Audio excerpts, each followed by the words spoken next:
President Trump is adding fuel to the firestorm over the Roger Stone case, attacking the judge, congratulating Attorney General Barr for moving to lighten the sentencing recommendation for the president's longtime friend. Congressional Democrats are calling for an investigation. Our senior White House correspondent Cecilia Vega tracking the story. Good morning, Cecilia. George, good morning to you. President Trump is not backing down from this one. He insists there was no political interference on his part over a Justice Department that is supposed to be independent. Even as he faces allegations of political interference, President Trump this morning is standing firm, praising the Justice Department for recommending a reduced prison sentence for his longtime confidant, Roger Stone. We have killers, we have murderers all over the place, nothing happens, and then they put a man in jail and destroy his life, his family, his wife, his children. 9 years in jail, it's a disgrace. The president even tweeting his congratulations to Attorney General Bill Barr for, quote, taking charge of a case that was totally out of control. Outraged Democrats now planning to grill Barr at an upcoming hearing on Capitol Hill, saying the ordeal raises grave questions about his leadership. It's part of a growing fallout after the Justice Department overruled its own prosecutors, who recommended a 7 to 9 year prison sentence for Stone. Justice officials recommending a lesser sentence, a move that came after President Trump publicly criticized the original recommendation as horrible and very unfair, 4 prosecutors stepping down from the case in protest. But now President Trump insisting he did not speak to Barr about Stone's sentencing. I didn't speak to him, by the way, just so you understand.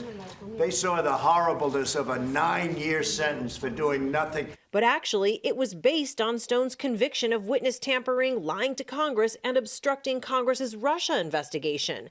Even the president's most ardent allies in Congress expressing concern. I don't think the president should have tweeted about an ongoing case. I think this is a situation where the tweet was very problematic. But President Trump, undeterred, asked if he's considering a pardon for his longtime friend. I don't want to say that yet.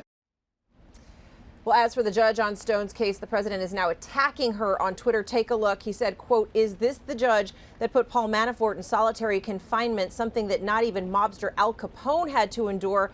Well, her name is Judge Amy Berman Jackson. She did oversee Manafort's sentencing as well as a number of other cases involving Trump associates in the Russia investigation. But, George, as a judge, she did not have anything to do with Manafort's confinement. And you know this is not the first time the president has gone after a judge that he's not happy with. No, it certainly isn't. Meantime, Cecilia, a remarkable broadside overnight from the president's former chief of staff, John Kelly, taking on the president on just about every issue.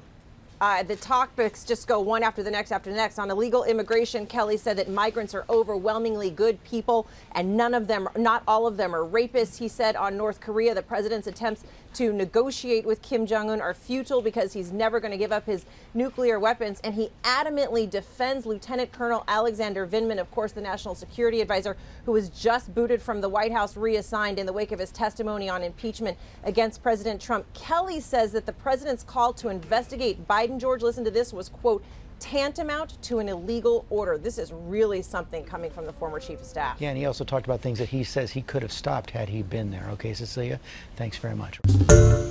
Hi, everyone. George Stephanopoulos here. Thanks for checking out the ABC News YouTube channel. If you'd like to get more videos, show highlights, and watch live event coverage, click on the right over here to subscribe to our channel. And don't forget to download the ABC News app for breaking news alerts. Thanks for watching.